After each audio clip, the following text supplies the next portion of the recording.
তো hello guys, welcome to my channel Rasel explainer. তো সবার প্রথমে কথা বলা যাক আমাদের দ্য ওয়াইপার র্যান্ডি অর্টনকে নিয়ে। তো এখন প্রশ্ন হচ্ছে কি আমাদের দ্য ওয়াইপার র্যান্ডি অর্টন কি সত্যিকারেরই ইনজয়েড হয়ে গেছে? কারণ ট্রিপল এইচ তো এটা বলেছে যে র্যান্ডি অর্টন এখন ইনজয়েড আছে। তো আমার মনে হচ্ছে যে র্যান্ডি অর্টন ইনজয়েড নয়, এটা বাস একটা স্টোরি লাইনের পার্ট। কারণটা হচ্ছে যে আমরা দেখেছিলাম যে স্ম্যাকডাউনের এপিসোডে র্যান্ডি অর্টন যখন টামা টোঙ্গার এগেনস্টে ম্যাচ লড়ছিল তখন কিন্তু তার পায়ে পট্টি বাঁধা ছিল, আর এমনটা দেখানো হচ্ছিল যে র্যান্ডি অর্টন ইনজয়েড। তারপরে আমরা গান্থারের এগেনস্টে যে ম্যাচটা দেখলাম সেখানেও দেখলাম যে র্যান্ডি অর্টনের হাঁটুতে খুবই প্রবলেম হচ্ছে, আর তার হাঁটুতে পট্টি বাঁধা আছে।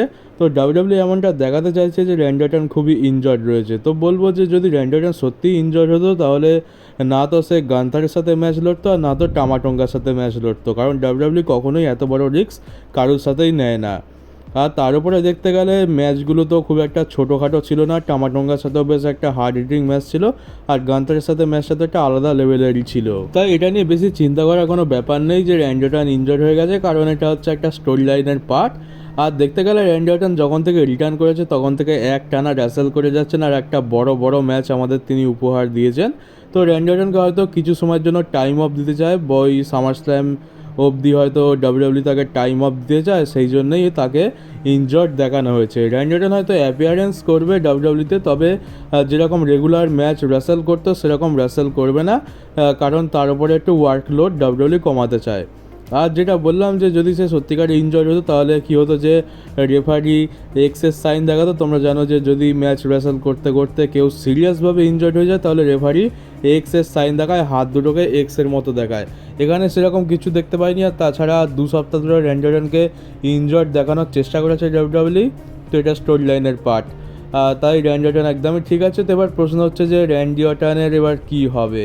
তো ব্যাপারটা হচ্ছে যে আমরা দেখেছি যে র্যান্ডি অর্টন কিন্তু ক্লিনভাবে পিন হয়নি, র্যান্ডি অর্টনের শোল্ডারটা ওপরে ছিল, আর সেটা ডাব্লিউডাব্লিউ নিজেও মেনশন করেছে। এমনকি মানডে নাইট রয়্যাল এপিসোডে আমরা দেখলাম যে ডেমন প্রিস্টো সেই কথাটা বলেছে যে গান্থার ক্লিনভাবে র্যান্ডি অর্টনকে হারায়নি, র্যান্ডি অর্টনের কাঁধটা কিন্তু ওপরে ছিল। আর নিয়ম অনুযায়ী র্যান্ডি অর্টনের কাঁধটা নিচে থাকলে তাহলে কিন্তু র্যান্ডি অর্টন পুরোপুরি হেরেছে, এটা মানা যেত। কিন্তু র্যান্ডি অর্টনের কাঁধটা যেহেতু ওপরে ছিল তাহলে র্যান্ডি অর্টন তো ম্যাচ হারেনি, কিন্তু তার উল্টো দিকে গান্থার তাকে পিন করে ম্যাচ জিতে গেছে, আর এখন সে সামার স্ল্যামেতে ওয়ার্ল্ড হেভিওয়েট চ্যাম্পিয়নশিপের জন্য লড়বে। তাহলে এখন র্যান্ডি অর্টনের কী হবে? তো এবার বলে রাখি, এবার আমি যেটা বলবো সেটা পুরোপুরি আমার নিজস্ব মতামত, এমনটা নাও হতে পারে, তবে আমার মনে হয় এমনটা একটা স্টোরি লাইন অ্যাঙ্গেল ডাব্লিউডাব্লিউ দেখাতে পারে। এবার কী হবে যে র্যান্ডি অর্টন এসে প্রোমো কাট করবে স্ম্যাকডাউনে, সে বলবে যে আমি তো পুরোপুরি ক্লিনভাবে পিন হইনি, আমার একটা শোল্ডার ওপরে ছিল, আমি সামার স্ল্যামেতে যেতে চেয়েছিলাম, অপরচুনিটি আমার দরকার চ্যাম্পিয়নশিপ ম্যাচের জন্য, কিন্তু আমি সেটা পেলাম না, আমার থেকে চুরি করে জিত ছিনিয়ে নেওয়া হয়েছে। গান্থার ওইদিকে কিং অফ দ্য রিং হয়ে গেল আর ও চলে গেল সামার স্ল্যামে, কিন্তু আমি এইদিকে ক্লিনভাবে পিন হলাম না, ম্যাচ ভালোভাবে হারলামও না, কিন্তু আমার কাছ থেকে অপরচুনিটি চলে গেল। আর তোমরা তো জানো কোডি রোডস হচ্ছে একদম মহাত্মা গান্ধী ভালো মানুষ। তো কোডি রোডস এসে বলবে ঠিক আছে তুই যখন ম্যাচ হারিসনি তখন চল আমি তোকে সামার স্ল্যামেতে আমার ওয়ার্ল্ড হেভিওয়েট তো নয়, আমার আনডিসপিউটেড ডাব্লিউডাব্লিউ চ্যাম্পিয়নশিপের জন্য অপরচুনিটি দিয়ে দিচ্ছি। তো এইটা করে কি হলো যে আমরা র্যান্ডি অর্টন আর গান্থার দুজনেই সামার স্ল্যামেতে চ্যাম্পিয়নশিপের জন্য ম্যাচ পেয়ে গেল। Gunther king of the ring হলো, তার ফলে ওয়ার্ল্ড হেভিওয়েট টাইটেলের ম্যাচ পেলো। আর র্যান্ডি অর্টন যেহেতু ক্লিনভাবে পিন হয়নি, মানে পুরোপুরি ম্যাচ হারেনি, তাই কোডি রোডস এসে তাকে চ্যাম্পিয়নশিপ অপরচুনিটি দিয়ে দিল। আর আমরা দেখেছি যে স্ম্যাকডাউনেতে র্যান্ডি অর্টন আর কোডি রোডসের একটা ফেস অফ হয়েছিল, সেখানে র্যান্ডি অর্টন কীভাবে চ্যাম্পিয়নশিপের দিকে দেখছিল। আর এটা থেকেই একটা হিন্ট আমরা পেতে পারি যে ভবিষ্যতে ডাব্লিউডাব্লিউতে আমরা কোডি রোডস ভার্সেস র্যান্ডি অর্টনের মধ্যে একটা বড়সড় ফিউড দেখতে পাবো। আর র্যান্ডি অর্টনকে দেখে আমার সেই 2009 সালের র্যান্ডি অর্টনের কথা মনে পড়ছে। আমার মনে হচ্ছে যে এবারে কোডি রোডসের এগেনস্টে র্যান্ডি অর্টনের হিল টার্ন হবে, কারণ র্যান্ডি অর্টনকে ফেস হিসাবে ভালো তো আছে, কিন্তু র্যান্ডি অর্টনের ফুল পোটেন্সিয়ালটা আমরা দেখতে পাই যখন সে হিল হয়ে যায়। আর আমরা জানি যে হিল অবস্থায় র্যান্ডি অর্টন কী কী কাজ করেছে। তো সম্ভবত আমরা সামার স্ল্যামেতে র্যান্ডি অর্টন ভার্সেস কোডি রোডসের মধ্যে ম্যাচ দেখতে পাবো, এমনটা আমার মনে হয়। এবার যদি না হয় তাহলে কিছু করার নেই, কারণ স্টোরি লাইন অ্যাঙ্গেল তো সেই দিকেই যাচ্ছে যেটা আমার মনে হয়। তো এটা একটা স্টোরি লাইন অ্যাঙ্গেল হতে পারে। এবার দেখা যাক ডাব্লিউডাব্লিউ এইটা করে কি না। তবে এটুকু শিওর যে র্যান্ডি অর্টন ইনজয়েড নয়, সে খালি টাইম অফ নেওয়ার জন্য তাকে ইনজয়েড দেখানো হয়েছে। আর কালকের আমরা এনএক্সটিতে দেখলাম যে ডাব্লিউডব্লিউতে টিএনের জর্ডান গ্রেস এসেছিল, যে টিএনের নকআউট চ্যাম্পিয়ন। তো টিএনের সাথে ডাব্লিউডব্লিউর একটা কোলাবোরেশন আমরা দেখতে পেলাম। এখন এমনটা নিউজ আসছে যে শুধু টিএনএ নয়, বরং মেরি গোল্ড প্রমোশন, এছাড়া NOAH এই দুটো প্রমোশনের সাথেও ডাব্লিউডব্লিউ কোলাবোরেশনের প্ল্যান করছে। আর আমরা ভবিষ্যতে টিএনএ আর এই বাকি দুটো কোম্পানির মধ্যেও বেশ কোলাবোরেশন দেখতে পাবো ডাব্লিউডব্লিউর। মানে টিএনএর সুপারস্টার, মেরিগোল্ডের সুপারস্টার আর NOAH এর সুপারস্টার ডাব্লিউডব্লিউতে আসতে পারে বা ডাব্লিউডব্লিউ সুপারস্টারও যেতে পারে। তো একটা নতুন ফরবিডেন ডোর ওপেন হয়ে গেছে ডাব্লিউডব্লিউর জন্য, যেটা ভিন্স ম্যাকম্যানের যুগে তো একদমই ছিল না। আর এর পুরো ক্রেডিট যায় ট্রিপল এইচকে। আর ডমিনিকা লিমবার্গানকে নিয়ে একটা খুবই মিম ভাইরাল হচ্ছে। মিমটা তো তোমরা বুঝেই গেছো, দেখতেই পাচ্ছ এখানে লেখা আছে নেক্সট উইক অন র, আর এখানে এজের জায়গায় রয়েছে ডমডম আর লিটার জায়গায় রয়েছে লিভ মর্গান। তো এইটা দেখতে পাবো কিনা যায় না, তবে যা অবস্থা যাচ্ছে বলা যায় না, হয়তো কোনোদিন ডাব্লিউডব্লিউ এটাও বুক করে দিতে পারে, কারণ এখন তো ফ্যান্সরা এইসবই দেখতে চায়। আমরা তো দেখার জন্য একেবারে তৈরি হয়ে আছি, খালি ডমিনিক আর লিভ মর্গানের দেখানোর অপেক্ষা। তো এবার কথা বলা যাক যে পরের সপ্তাহে মানডে নাইট ড্রয়ের জন্য কী কী অ্যাডভার্টাইজ আছে। তো সবার প্রথমে আছে New Day versus Authors of Pain. তো এই ম্যাচটা জাস্ট টাইম পাসের জন্য বুক করেছে, কারণ নিউ ডেকে কেউ সিরিয়াসভাবে নেয় না। আর এইদিকে রয়েছে ক্যারিয়ান ক্রসের টিম, ক্যারিয়ান ক্রসকে কেই বা সিরিয়াসভাবে নেয়, তো এটা জাস্ট একটা টাইম পাস। আর এরপর রয়েছে সেমাস ভার্সেস লুডরিক কাইজার। এবারে সেমাস আর লুডরিক কাইজারের মধ্যে ম্যাচ হবে। আমি চাই যে এখানে সেমাস লুডরিক কাইজারকে হারিয়ে দিক, আর এখানেই এদের রাইভালরি এন্ড হয়ে যাক, কারণ আমি চাই না যে লুডরিক কাইজারের সাথে আরও 2-3টে ম্যাচ হোক আর সেমাস আর লুডরিক কাইজারের মধ্যে কোনো রাইভালরি হোক। মানে সেমাসের লুডরিক কাইজারের সাথে ফিউড করতে হচ্ছে, এটাই ভেবে কেমন লাগছে। সেমাস কোথায় মেন ইভেন্ট স্পটে থাকবে তা নয়, সেমাসকে এখন কোথায় একটা জবারের সাথে ম্যাচ লড়তে হচ্ছে। আর যদি এর সাথে একটা ফিউডও শুরু হয়ে যায় তাহলে তার কিছু বলারই অপেক্ষা রাখে না। আর সবার লাস্ট রয়েছে ডেমান প্রিস্ট ভার্সেস রে মিস্টেরিওর ম্যাচ। আর এখানে যদি রে মিস্টেরিও ভুল করেও যদি রোল করে ডেমান প্রিস্টকে যাও করে পিন করে দেয়, তাহলে রে মিস্টেরিও এবার ক্লেম করবে যে আমি তোকে পিন করেছি, আমারও চ্যাম্পিয়নশিপ অপরচুনিটি চাই। আর আমার মনে হয় যে এখানে রে মিস্টেরিও যাও করে রোল করে হলেও ডেমান প্রিস্টকে একবারের জন্য পিন করে দিতে পারে। আর তারপর আমরা রে মিস্টেরিওকে দেখতে পাবো যে সে ক্লেম করছে, মানে একদিকে ডেমান প্রিস্টের চ্যাম্পিয়নশিপের পেছনে 4 জন পড়ে আছে, আর ওইদিকে কোডি রোডস অপোনেন্টই খুঁজে পাচ্ছে না। এবার দেখা যাক রে মিস্টেরিও ডেমান প্রিস্টকে যাও করে হারাতে পারে কিনা। আর তোমরা সকলে জ্যাক সোয়াগারকে তো চেনোই। হ্যাঁ, জ্যাক সোয়াগার, যে আগেকার ডাব্লিউডব্লিউতে উই আর পিপল বলে চিল্লাতো, সেই জ্যাক সোয়াগার, যাকে আমরা এখন জ্যাক হেগার নামে চিনি, সে AEWতে কাজ করে।